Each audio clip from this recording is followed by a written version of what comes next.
un moment, il y a un niveau de difficulté et d'obstacle à nous avec les tableaux spectacles. À 20 ans, j'aurais pu le faire, mais là c'est juste donc je place la lumière.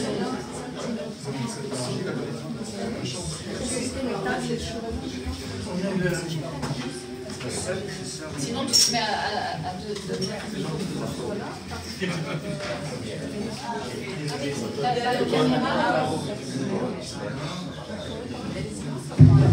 Par là?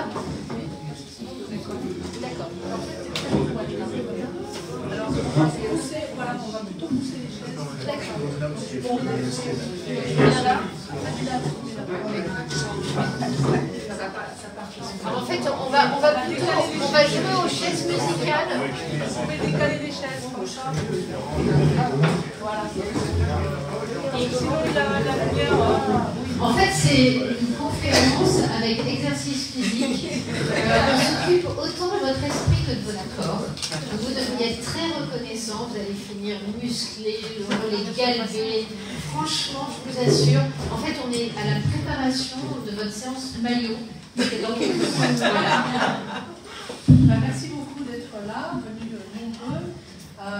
Nous sommes absolument ravis d'accueillir notre ami Céline Pina, qui vient donc de Paris, un petit peu plus loin d'ailleurs, tu habites pas seulement Paris, je crois, et qui va donc nous parler de son dernier livre, mais sous une forme plus de conférence-débat. Voilà. Disons, ça se fait dans le cadre du Café Laïque. Vous savez qu'il a été ouvert il y a un mois et demi. Nous avions reçu pour la première séance Fatia Agag Boudjalat, et qui nous avait parlé de l'école. Notre objectif ici, au Café Laïque, c'est d'organiser des conférences, des débats, des cafés philo. Bref, c'est un lieu qui est à la fois un lieu commercial, puisque c'est un café-restaurant, mais c'est aussi un endroit où on peut venir parler de choses dont on ne parle pas ailleurs, et notamment de la laïcité et des questions, et finalement de ce qui la remet en question, et qui parfois nous pose des problèmes très concrets dans notre vie quotidienne, dans notre vie professionnelle. Voilà, je vais laisser le micro à Fadila qui va vous dire quelques mots, et ensuite à Pierre qui va vous proposer quelque chose. Pour pas les faire fuir tout de suite, là. Merci d'être tous venus à ce rendez-vous. Évidemment, comme le disait Florence, ces moments de conférence sont très importants pour nous. Et c'est vrai que s'il y a un côté aussi commercial, c'est aussi pour être indépendant, puisque nous, on ne veut pas dépendre ni des subventions et d'être complètement libre d'inviter qui on veut pour pouvoir vraiment débattre et que ce soit à chaque fois des opinions diverses et contradictoires, parce que l'objectif est vraiment de susciter le débat et de pouvoir échanger aussi avec vous quand il y a des questions, que ce soit vraiment interactif. Donc merci à vous. Je ne vais pas prendre plus la parole, je vais céder la place et puis on en discutera plus tard. Ok, bonsoir à tous. Je m'appelle Pierre et je m'exprime en tant que sympathisant du CAFLA. Il y a deux choses qui m'ont frappé. J'étais venu la fois passée à la soirée avec Fatiga, j'ai du mal à prononcer son nom, je suis désolé, mais c'était passionnant, c'était très passionnant. Mais j'étais un peu frustré parce que j'avais l'impression qu'au-delà de l'intérêt à la fois intellectuel, culturel et émotionnel, parce qu'on nous a transmis des émotions, il manquait une chose qui était le passage à l'action.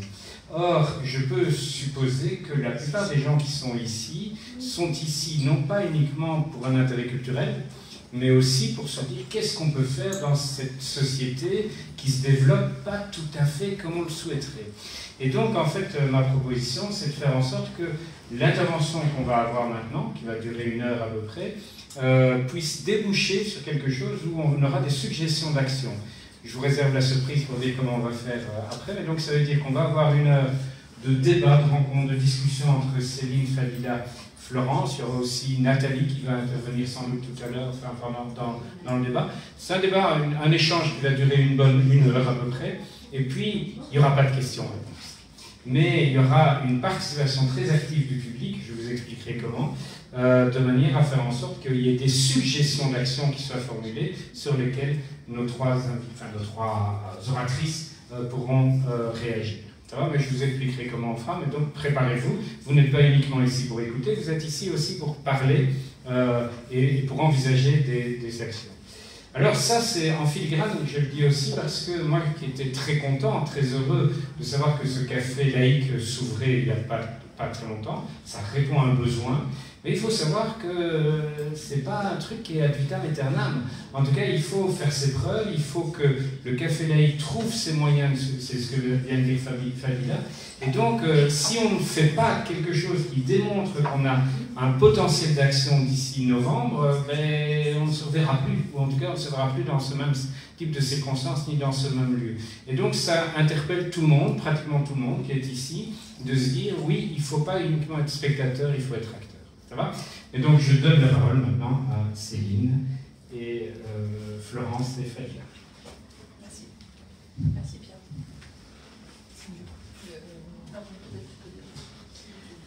Alors, je ne sais pas si vous me connaissez tous, mais je vais vous raconter en fait comment je me suis retrouvée finalement en France à défendre l'idéal laïque, pas toute seule. Dieu merci, ce qui semble d'ailleurs être un des problèmes en Belgique. On a l'impression que de collectifs pour s'exprimer sur ces questions-là, il n'y en a pas. Mais quand j'ai commencé à parler, il n'y avait pas grand-chose non plus. En l'occurrence, la France a subi un électrochoc en 2015 avec un assassinat politique, puisque les 10 de Charlie qui sont morts à cause des idées qu'ils défendaient. Ils ont été ciblés. On a des attentats qui parfois ne ciblent pas, sont là pour étendre la terreur à toute la population, mais dans le cas de Charlie Hebdo, on était vraiment sur la continuité de ce qui s'était passé au Danemark. Donc la volonté, en fait, de casser la dynamique de liberté d'expression et de réinstaurer le blasphème, à défaut de pouvoir le faire par la loi, de le faire par la rue et par la violence. Et à l'époque, j'étais une militante socialiste, bien sage. Je ne dis pas que je ne voyais pas un certain nombre de choses se dérouler sous mes yeux, mais il était plus avantageux pour moi de me taire, en termes de carrière, que de dénoncer ce que je voyais.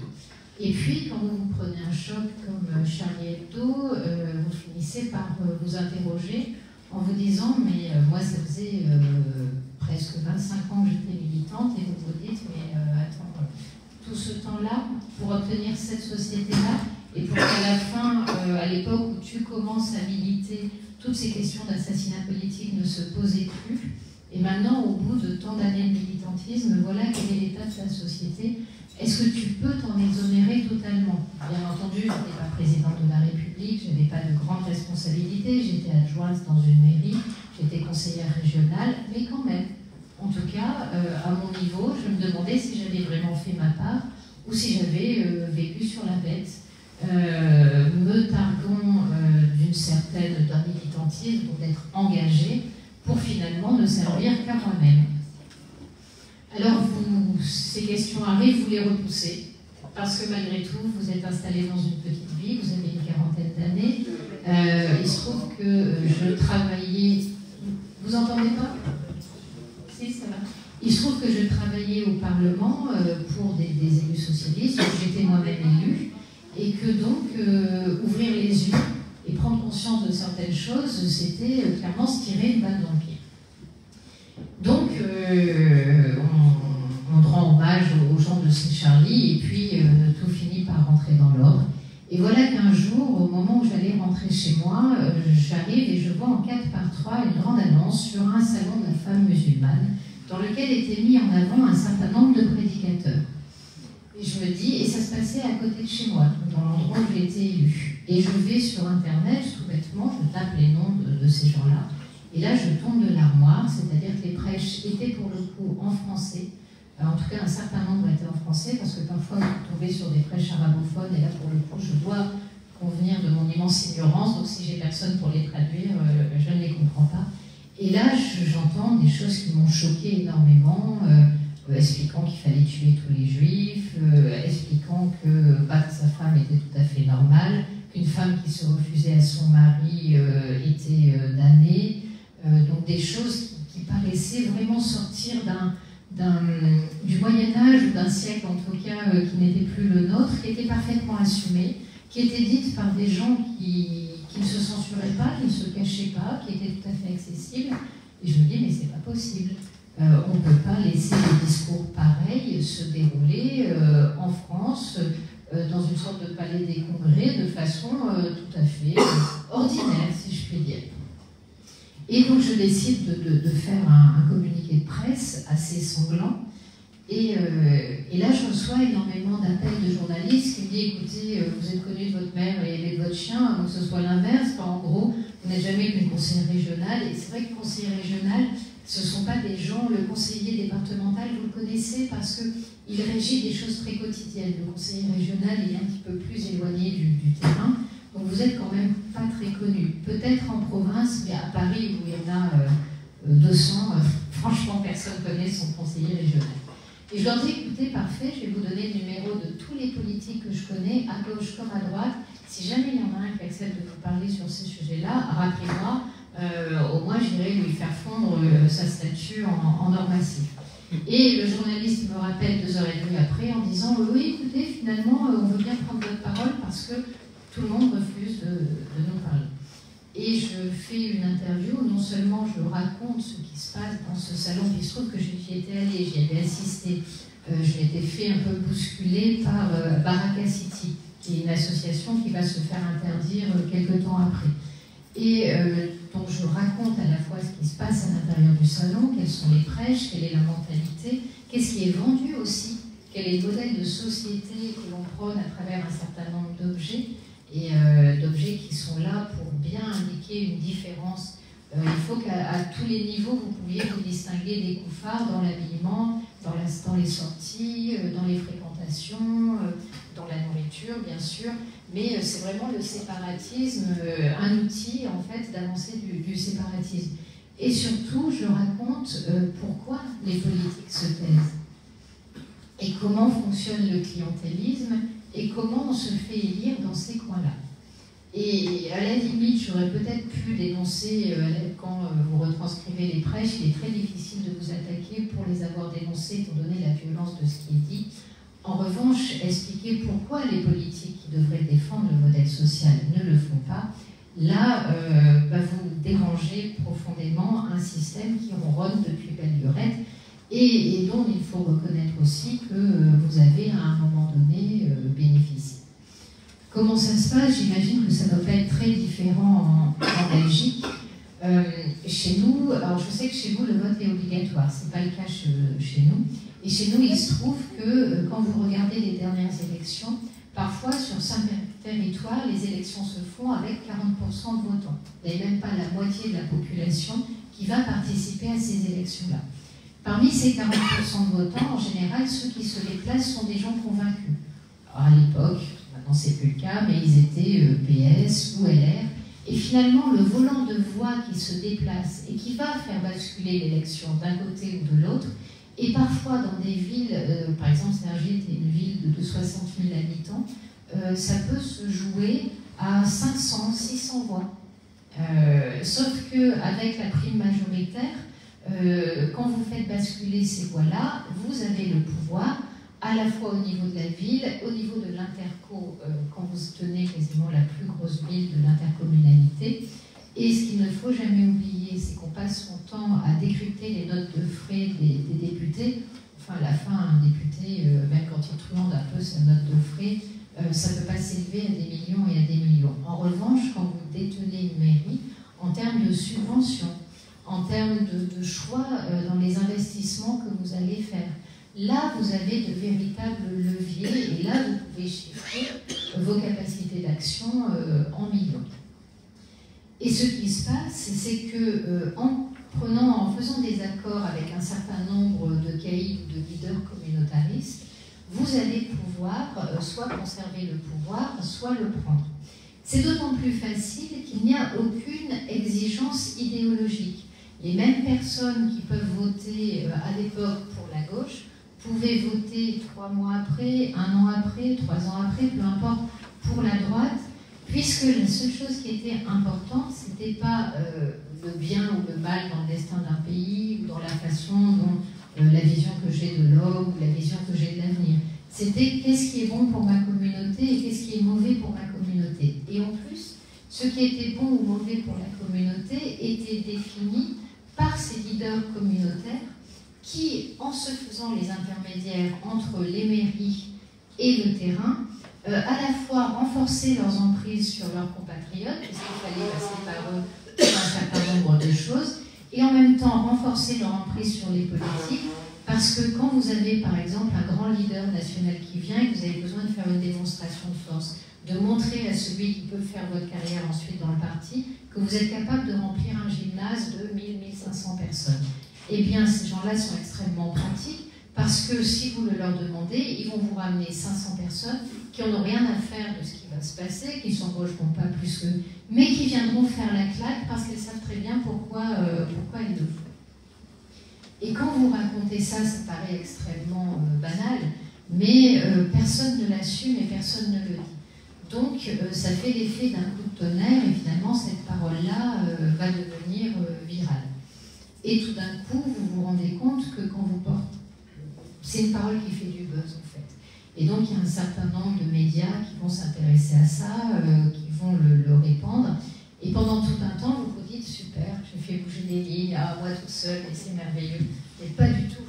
Vous avez juste enclenché une séquence médiatique. Tant mieux pour vous si vous en faites quelque chose, tant pis pour vous si vous ne la maîtrisez pas et qu'elle se retourne contre vous. Mais vous n'avez fait de fait bouger aucune ligne, puisque je vais forcément me faire un petit peu... Alors je suis partie avant qu'on m'excuse, parce que j'ai de ma fierté, c'est un peu comme quand on largue quelqu'un, parce qu'on sait que de toute façon ça ne va pas durer. Donc on a sa fierté, mais il fallait quand même un peu y corner. Et puis je vais essayer de prendre la parole dans les médias. Déjà la première chose qui va se passer, c'est que, vous vous doutez bien, si je suis dans un parti politique, c'est que j'aime bien m'engager, j'aime le collectif, et que j'aime agir. Et quand vous vous retrouvez tout seul, c'est peut-être super en termes de liberté de parole. Vous êtes peut-être un esprit libre, mais vous êtes aussi un être humain seul. Et je pense qu'on est quand même des animaux un petit peu grégaires. Et on déteste ça. Et la première tentation auquel il va falloir résister est la tentation de l'autocensure, voire celle du reniement. Pourquoi? Parce que vous avez quitté la chaleur du groupe. Et que le groupe, il ne va pas vous lâcher tout de suite. D'abord, le but du jeu, c'est quand même de vous ostraciser et de faire en sorte que votre parole ne porte pas. Donc, vous allez vous prendre des accusations qui font mal. Moi, les premières fois qu'on m'a traité de fasciste et de raciste, ça m'a fait vraiment énormément mal. Donc, qu'est-ce que j'ai fait? J'ai couiné comme un veau. Donc, vous commencez par pleurer, puis après, vous agressez la personne qui vous traite comme ça. Ce qui fait que c'est merveilleux, vous êtes en train de lui prouver qu'effectivement, vous n'avez absolument aucune tenue. Donc, vous remplissez, vous allez au devant de ces accusations, vous lui préparez le terrain, si je puis dire, puis assez rapidement, vous comprenez que ça ne sert à rien. Et puis, on va revenir vous voir en vous disant, mais tout le monde peut se tromper. Mais tu vois, si tu fais ton autocritique, bien sûr qu'on te reprendra dans le groupe. Au contraire, tu vas même devenir un élément d'autant plus important, puisque tu pourras, puisque toi, tu as ouvert les yeux sur ton propre fascisme, tu pourras aller déconstruire celui des autres. Et puis nous, en plus, on sera là pour expliquer à quel point cette lucidité, certes, tu as commis des erreurs, mais cette lucidité... Donc on vous offre la rédemption, à condition que vous vous reniez. Et honnêtement, c'est tentant. Ça paraît bête à dire, mais oui, c'est tentant, parce que vous vous dites, je vais revenir, et puis à nouveau, je vais avoir chaud, et puis est-ce que vraiment j'ai raison, puisqu'il n'y a pas que des coups à prendre dans cette histoire. Oui, il n'y a que des coups à prendre. En fait, le problème, c'est que très souvent, la liberté, on vous la présente comme quelque chose de désirable. En fait, la liberté qui est désirable, c'est la liberté telle qu'on la conçoit quand on est enfant. Autrement dit, je fais ce que je veux et je t'emmerde. Le problème, c'est que la liberté de l'adulte, c'est pas du tout ça. La liberté de l'adulte, c'est une forme de responsabilité, c'est extrêmement lourd à porter. Ça demande au contraire beaucoup de contrôle de soi, ça demande de ne pas s'écouter, ça demande de prendre conscience de tout ce qui nous environne, d'essayer d'être un facteur d'équilibre, et c'est franchement pas simple à vivre. En plus, ça n'apporte pas énormément de reconnaissance, alors que parfois la soumission au groupe, elle peut vous donner du pouvoir. Donc c'est un chemin escarpé, et en plus, comme vous êtes seul, vous avez toujours peur de dire la parole de trop. Parce que vous vous rendez compte que vous êtes aussi sur un tissu humain qui est fragile et que assez rapidement, vous pouvez être contre-productif. C'est-à-dire que si vous perdez votre calme, c'est ce que je vous racontais tout à l'heure, vous finissez par illustrer le reproche qui vous est fait. Et c'est pas simplement parce que vous avez un dérapage verbal, mais on va vous dire, mais regardez sa violence. Il arrive à maîtriser ses mots, mais il l'exude par tout son être. Il ne faut pas que vous soyez anxiogène. Parce que si vous êtes anxiogène, peut-être qu'effectivement les gens vont se reconnaître dans votre parole, mais vous ne leur offrez aucun débouché. Donc vous allez avoir peur ensemble, c'est merveilleux, mais au bout d'un moment, vous vous dites, plutôt abandonner ces histoires qui m'exposent que continuer dans cette démarche un petit peu compliquée et difficile. Voilà pourquoi, en fait, le courage dans ces affaires-là, c'est rarement une question très personnelle. En fait, au départ, vous ne savez pas que vous posez un acte de courage. Très souvent, la première impulsion qui va vous faire agir, c'est plutôt un acte de colère. Moi, quand je réagis face à ce qui est diffusé par ces prêcheurs, je suis en colère pour deux raisons. D'abord parce que dans le fond, je le savais, que ça existait, que ça commençait à influer autour de moi, parce que j'avais refusé de le regarder, donc j'étais à la fois confrontée à un véritable danger pour les équilibres de ce pays, et j'étais aussi confrontée à ma propre impuissance et à ma propre lâcheté. Les trois d'un coup, ça fait beaucoup, mais c'est ce qui permet aussi le passage à l'acte. À ce moment-là, vous n'agissez pas, c'est une impulsion, vous passez à l'acte, c'est très différent. Une fois que vous êtes passé à l'acte, ça peut vous obliger. Et à ce moment-là, c'est quel parcours vous allez construire pour que finalement, ce qui vous arrive personnellement puisse être utile collectivement. Et c'est là que, dans la question de l'action, j'ai parfois du mal à y répondre, parce qu'en fait, je me suis plus souvent heurtée à de la difficulté qu'à la réalisation. En revanche, ce que je sais, c'est que vous ne pouvez pas demander aux gens d'être courageux, vous ne pouvez pas leur demander d'agir si déjà il n'y a pas au sein du débat public une légitimité à la parole que vous portez. C'est-à-dire que si vous, en étant éventuellement un acteur puissant, un acteur expérimenté en politique, ou quelqu'un de reconnu dans les médias, vous n'osez pas être ferme sur cette parole et la porter, et c'est pas la porter une année, c'est la porter et la répéter, ça peut même d'ailleurs être avoir l'impression de dire toujours la même chose peut être extrêmement pénible. Mais c'est nécessaire parce que, je vais vous raconter une anecdote pour vous montrer comment ça marche. Quand je me suis retrouvée au chômage suite à tout ça, du coup j'avais du temps pour aller chercher mes enfants à l'école et participer aux activités de l'école. Et à l'époque, juste un petit peu avant, dans les années 2014, on décide de faire un rappel général à la laïcité à l'intérieur de l'école. Donc, que fait le gouvernement? Il crée un joli poster, c'est quoi la laïcité, comment ça se vit, etc. Et il demande à tous les directeurs d'école d'afficher ce poster dans leur école. Le problème, c'est que ça n'est absolument pas porté par le gouvernement. Autrement dit, vous n'avez pas un ministre, un président, qui va déjà commencer par reconnaître qu'il y a un problème avec la laïcité. Ce problème se traduit par des tensions, par des revendications à l'intérieur de l'école, et que cette laïcité, ce n'est pas un élément négociable du contrat qui nous lie, c'est ce qui construit fondamentalement notre société politique. À savoir qu'à la limite, on pourrait ne pas avoir de religion, qu'on aurait encore besoin de laïcité. Je ne sais pas trop comment fonctionnent les choses en Belgique, mais comment le contrat qui lie les citoyens fonctionne en France, c'est que, en gros, vous n'avez pas de référence, il n'y a pas de royauté, et il n'y a pas de référence religieuse. Donc la question du pouvoir, ça a toujours été, qu'est-ce qui légitime un homme à avoir du pouvoir sur les autres? La manière dont la laïcité résout cette aporie, c'est de dire, eh bien en fait, par la raison, les hommes peuvent se lier et créer un monde commun. Ce monde commun, c'est un monde spirituel. Nous sommes tous mortels et nous aspirons tous à une forme de pérennité, à notre forme d'immortalité. Et notre forme d'immortalité, elle va passer par notre capacité de création, par la création artistique, par le fait d'être capable de bâtir des choses, mais par le fait aussi de construire des sociétés politiques avec leurs institutions.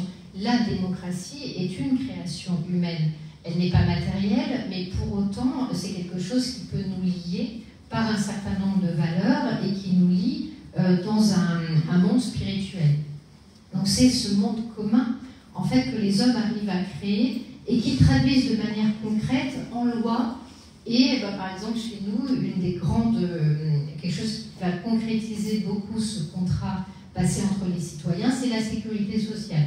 C'est le fait que ces liens vont créer des solidarités actives et précises à l'intérieur du pays.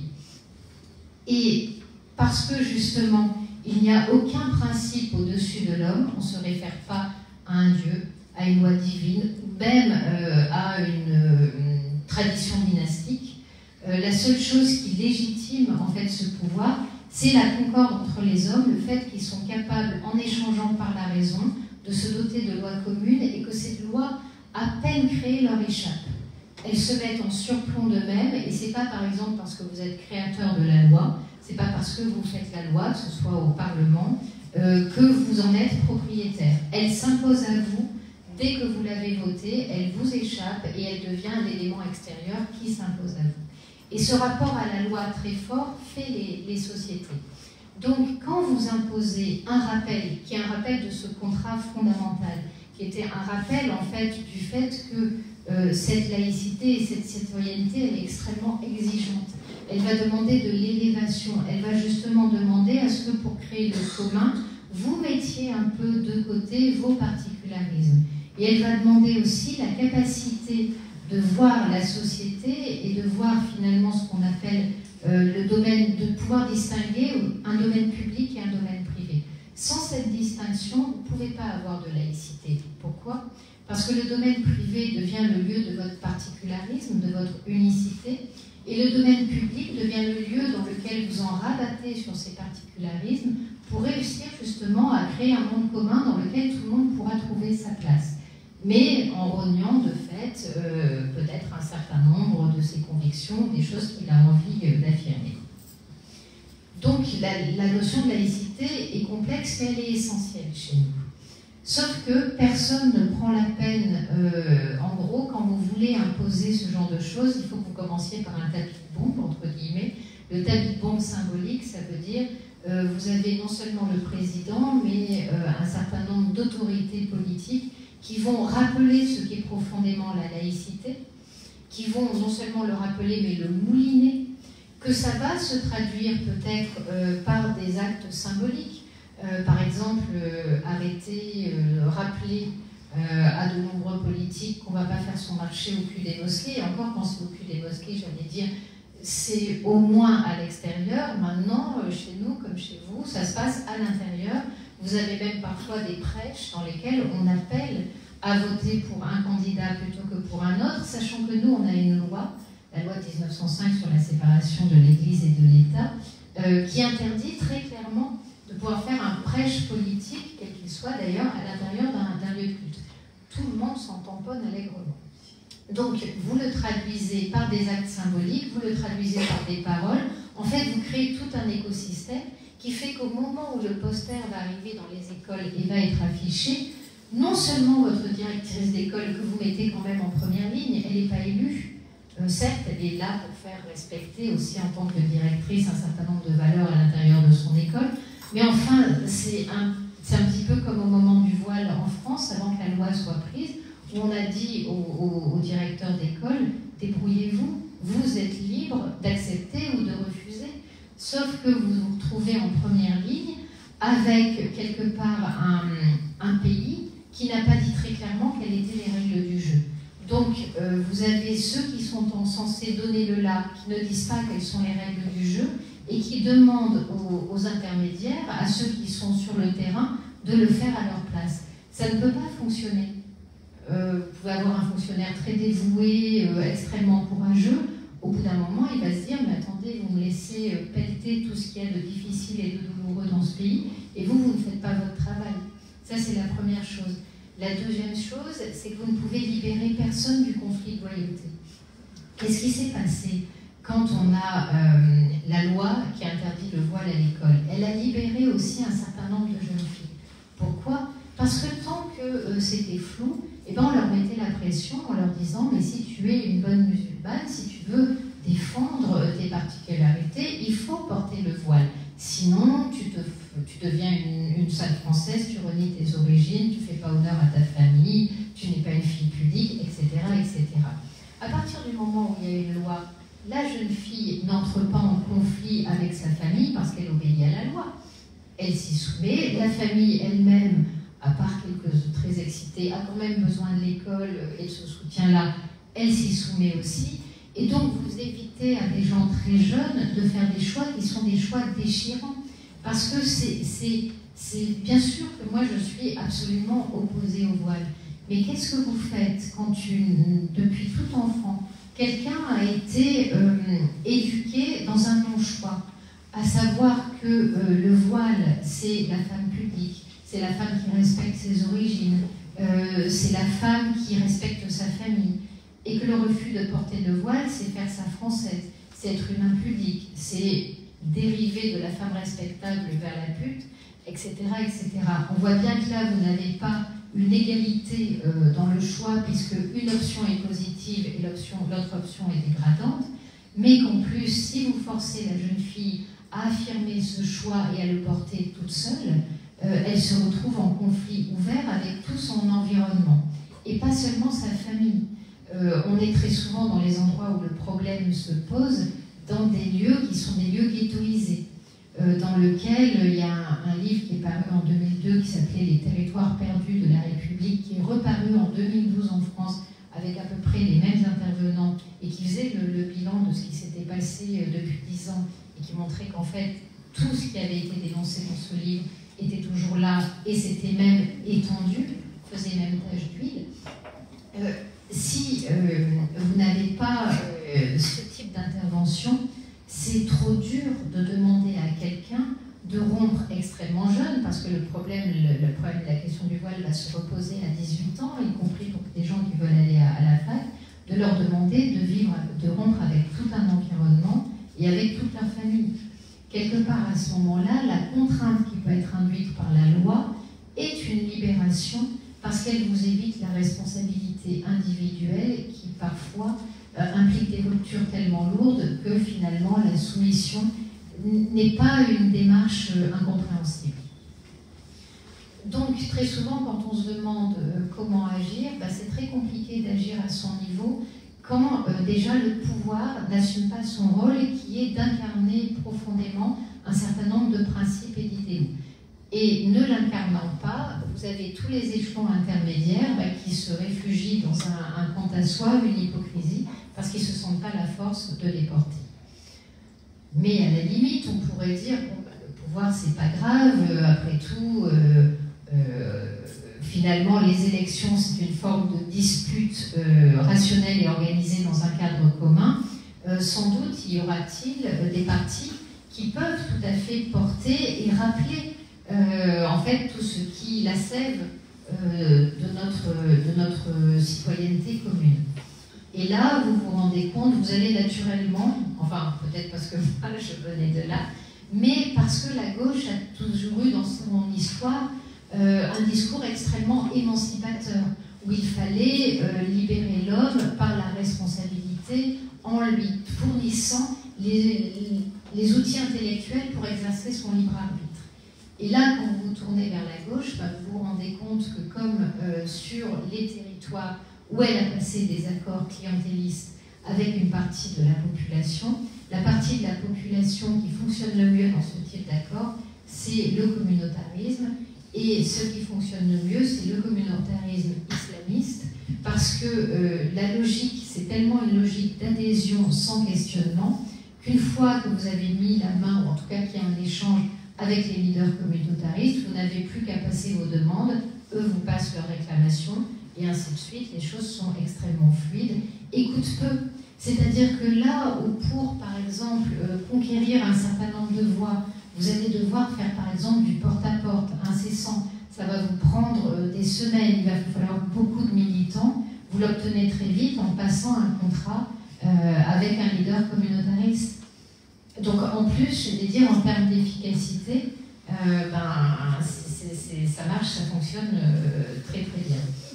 Et donc deuxième échec, qui est le fait de se retrouver sans collectif pour pouvoir porter ses idées et dans le même temps de vous voir traité de raciste et de fasciste.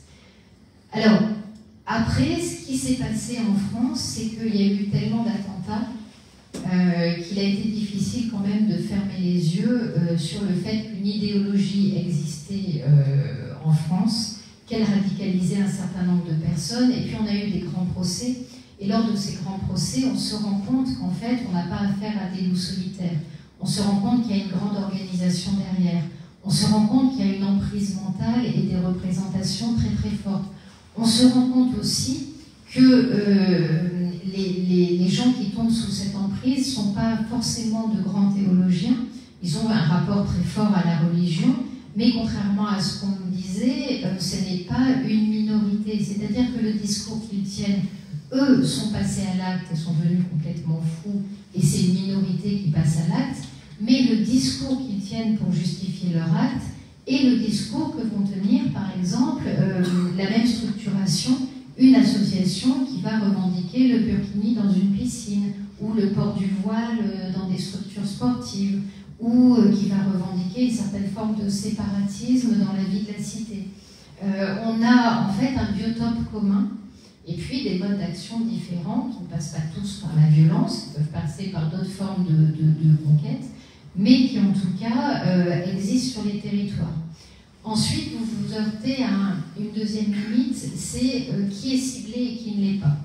Autrement dit, vous pouvez avoir des gens dans le milieu politique qui vous diront très clairement, mais écoutez, tout ce que vous dites est faux, ça concerne une infime minorité de personnes.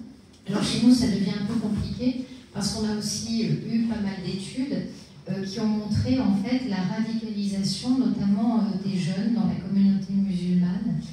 Et à chaque fois qu'on a fait des études comparatives, en allant voir aussi ce qui se passait dans la communauté juive ou dans la communauté catholique, on s'est rendu compte qu'il y avait une immense différence entre la façon dont la religion était vécue en fonction de la religion concernée. Et qu'il y avait un agrégat très très fort qui faisait que chez les jeunes musulmans, il y avait des formes d'identité de représentation, et que cette identité de représentation n'était pas que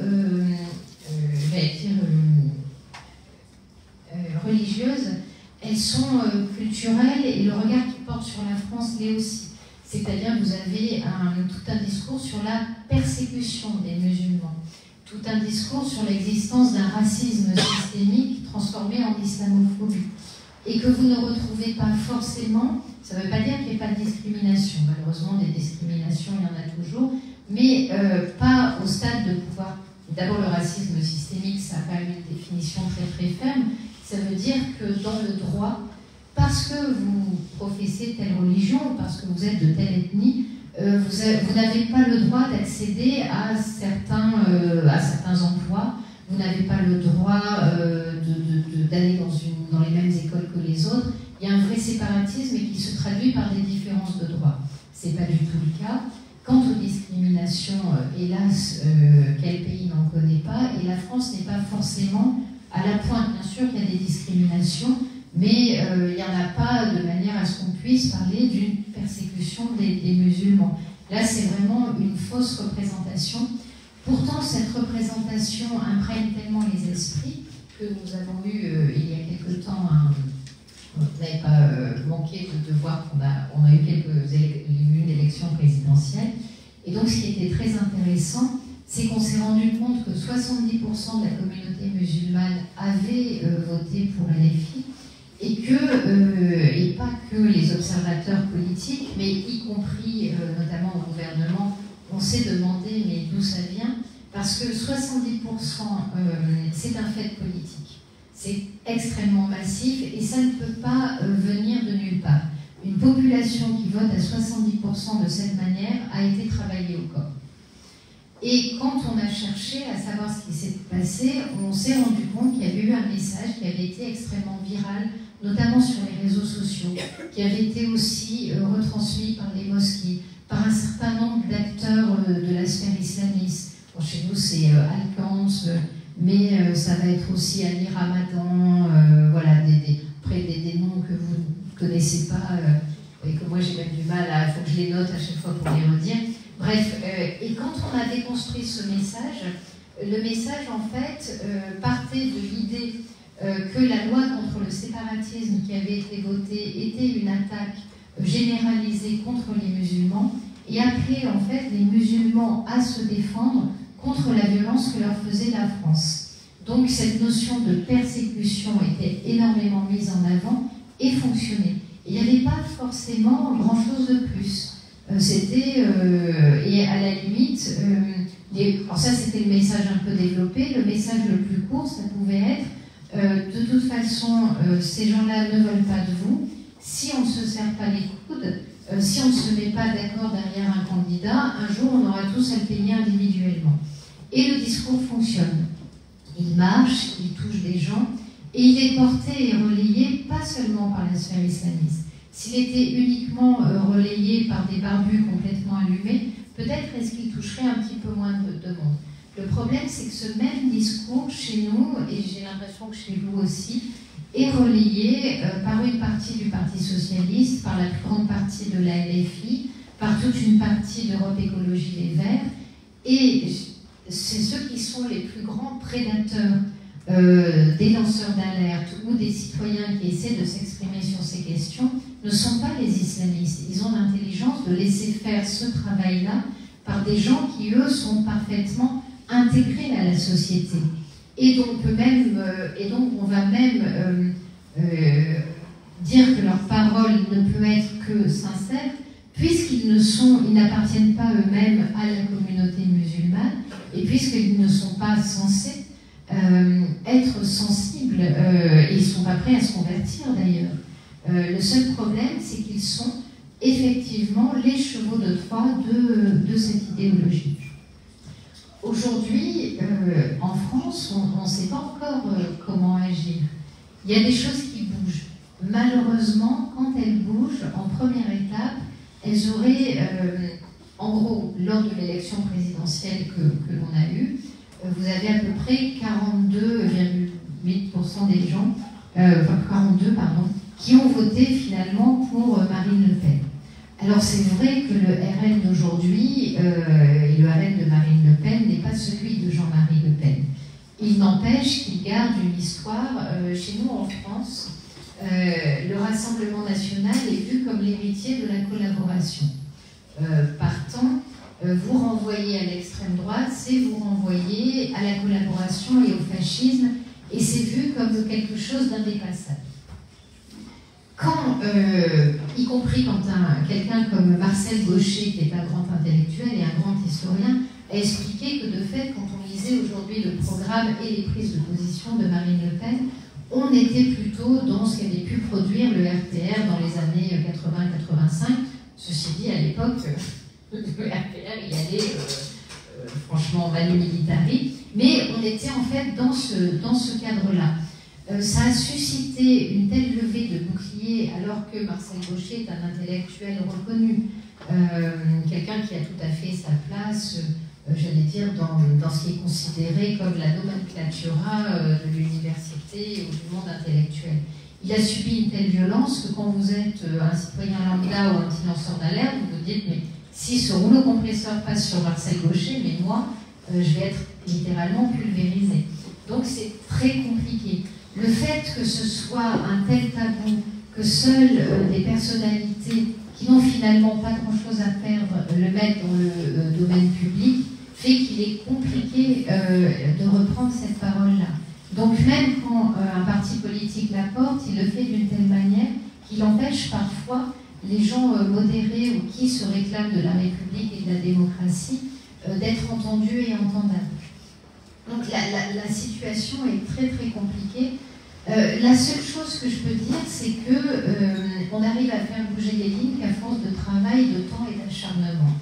Et qu'en France, malgré tout, et Dieu sait que je peux souvent ne pas être tendre avec Emmanuel Macron. Il n'empêche que certaines associations ont été interdites au nom justement de la propagande et du prosélytisme islamiste. Qu'on a une loi qui n'est pas parfaite, loin de là, mais qui prend en compte et qui reconnaît qu'il y a des phénomènes séparatistes dans notre pays. Quand Éric Piolle veut imposer le burkini dans les piscines à Grenoble, ça suscite quand même un tollé et énormément de débats. Que ces questions arrivent dans le débat public et qu'aujourd'hui, je me fais toujours traiter parfois de raciste ou de fasciste, mais force est de constater que pour certaines personnes, non, ce n'est pas le cas, et que je ne suis pas autant ostracisée que j'ai pu l'être à d'autres reprises. Alors certes, il faut avoir le cuir épais, mais malgré tout, vous voyez que le mélange de réalité et d'oser prendre la parole fait quand même bouger un petit peu les lignes. Et il n'y a que quand on arrive à créer cet écosystème-là qu'on peut aller plus loin dans les actions. Parce que sans cet écosystème, la prise de risque est telle que de fait vous vous retrouvez avec un nombre pas assez important pour faire masse. Or, à un moment donné, on va prendre en compte votre parole, hélas, pas seulement parce qu'elle est juste, hélas, pas seulement parce qu'elle est bien argumentée. En général, les laïcs, les lanceurs d'alerte sont très charpentés dans leur discours. On va la prendre aussi parce que vous représentez une force politique. Et pour représenter une force politique, il ne faut pas avoir peur de se prendre des belles, il ne faut pas avoir peur d'intégrer le temps. Donc je sais que c'est pas hyper galvanisant comme discours, j'en suis bien consciente. Et la deuxième chose à savoir, c'est que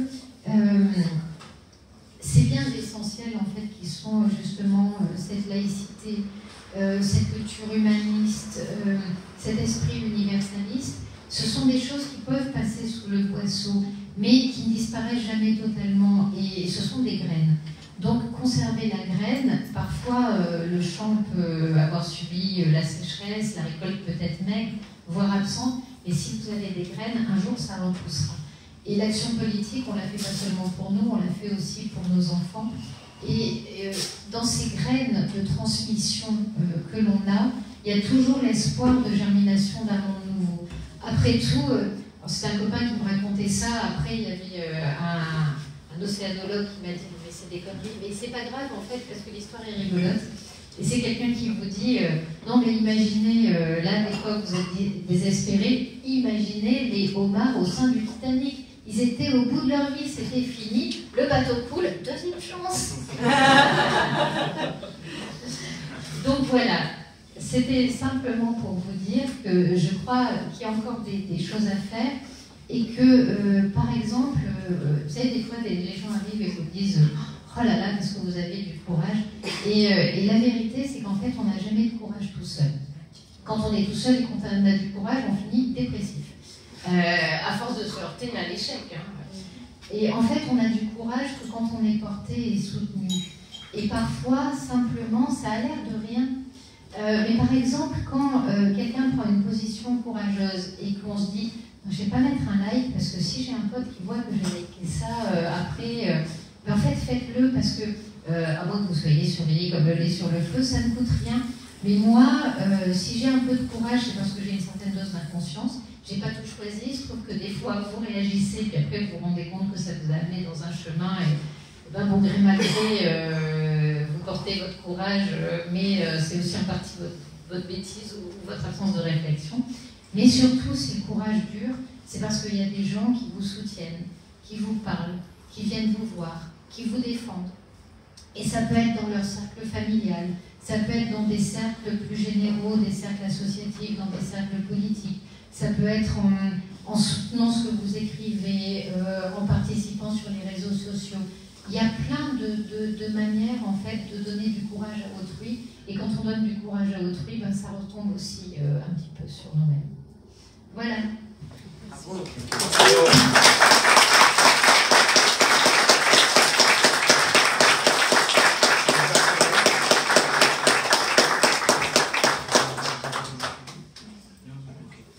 Voilà, merci Céline. Finalement, c'était moins long que prévu, mais on va encore te faire parler. Alors ce que je vais vous proposer maintenant, c'est, voyez les gens qui sont autour de vous, en fait. Céline a terminé en disant, pour avoir du courage, il faut être à plusieurs. En tout cas, c'est plus confortable, c'est plus sûr aussi. Ben, on est déjà nombreux ici. Et donc, vous allez prendre les 7-8 personnes qui sont autour de vous. Comme ça, il n'y a pas de sélection absolument à avoir. Mais donc, les gens que vous ne connaissez pas, a priori, qui sont à côté de vous. Et dans un premier temps, je vais vous donner 6 minutes. Ça va vite, hein, 6 minutes. Et donc, 6 minutes, vous êtes déjà dit bonjour, c'est très bien. En 6 minutes, vous essayez de savoir un peu qui vous êtes comme ça, mais sans rentrer trop dans les présentations. Et vous allez échanger sur quelles sont les émotions que ça vous provoque, tout ce que vous venez de vous entendre. Ça va? Pendant 6 minutes, vous allez parler de ça, et je reprends la parole après 6 minutes, hein, donc il faut aller vite. Ça va? Et donc, vous pouvez bouger les chaises, il n'y a aucun problème. Maintenant, le débat, il est parmi vous. Ça va? Et donc, allez-y, 6 minutes pour échanger sur les émotions que ça vous provoque.